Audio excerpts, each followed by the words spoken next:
Ini dia, rahasia pembeli online, beli lagi di toko kita. Ngopi-ngopi.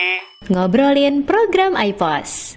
Assalamualaikum warahmatullahi wabarakatuh. Waalaikumsalam warahmatullahi wabarakatuh. Selamat datang kembali di Ngopi, ngobrolin program iPos.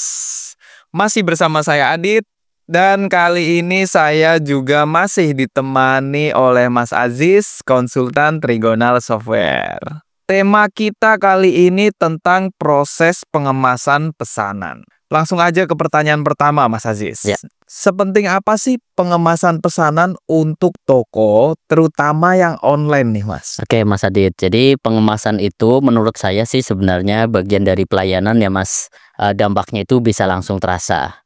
Jadi kalau bikin pelanggan kecewa, terus barangnya bisa diretur kan, atau customer minta refund, atau bahkan kasih rating jelek, kan itu bahaya ya Mas Adit ya. Oh iya, betul sekali. Gitu. Oh, ini berarti harus berhati-hati banget ya Mas ya soal Ya. pengemasan ya. Nah, kalau dari pengalaman Mas Aziz di lapangan nih, Ya. biasanya kesalahan apa aja sih yang sering terjadi saat proses pengemasan, Mas Aziz? Oke, banyak Mas Adit. Contoh ya, satu, barang tertukar. Oke. Misal dia beli barang apa tapi dikirimnya barang lain, kan bisa saja ya. Atau misalnya salah ukuran, salah varian, misalnya Ya. beli baju warna apa dikirimnya warna lain, itu bisa. Oke. Yang kedua, stoknya nggak sesuai. Misalnya ada orang pesan di marketplace-nya masih ada stok, tapi Ya. ternyata di fisiknya habis. Itu kan repot ya, karena nggak ada barang yang bisa dikirim. Terus selanjutnya salah tempel label, Mas Adit. Oke. Contoh, kita ada 2 paket, punya 2 label, kebalik labelnya, otomatis kan barang yang diterima customer nggak sesuai ya, karena barangnya itu tertukar. Selanjutnya kemasan nggak aman, misalnya packingnya ngasal tuh, kan bisa aja di jalan pas pengiriman sobek dan sebagainya ya. Intinya pengemasannya itu bisa rusak. Oke. Tuh, terus yang selanjutnya nggak ada dokumentasi. Nggak ada dokumentasi itu bisa saja nanti kalau customernya komplain, Ya. itu bahaya. Kita nggak punya bukti bahwa kita sudah mengemas itu dengan benar.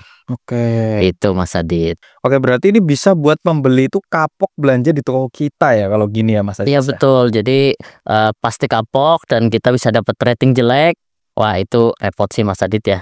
Bisa nanti merusak reputasi dan nggak ada orang beli lagi. Oke, betul sekali. Nah, mungkin dari Mas Aziz nih, ada solusi nggak sih yang bisa kita lakukan selain pakai prinsip hati-hati, Mas Aziz? Oke, jelas ada Mas Adit.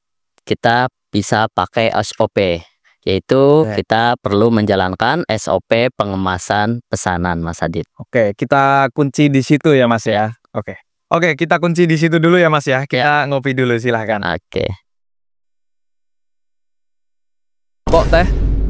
Kita lanjut lagi dengan pertanyaan yang tadi Mas Aziz. Oke. Selain pakai prinsip hati-hati nih. Ya. Mas Aziz tadi bilang ya, pakai SOP pengemasan pesanan. Oke. Bisa tolong dijelaskan nggak nih Mas Aziz, SOP-nya itu seperti apa sih?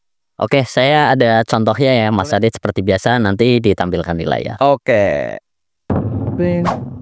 Oke, ini adalah contoh dari SOP pengemasan pesanan. Di sini ada 2 person yang menjalankan, yaitu admin dan bagian gudang. Nah, yang pertama, admin itu setelah dia input di sistem, itu dia cetak invoice dan label pengirimannya Mas Adit. Oke. Nah, itu nanti yang digunakan untuk bagian gudang untuk mengambil barang yang sesuai. Jadi pastiin orang gudang tahu apa yang mau diambil berdasarkan tadi invoice dan label pengirimannya. Oke. Tuh, nanti di situ si bagian gudang ngecek udah kondisinya oke apa enggak, kan bisa saja di gudang barangnya ada yang rusak ya. Ya. Itu. Nah, dia proses, kalau ada barang yang enggak sesuai ya berarti dia perlu ngambil barang yang lain jika memang masih ada ya.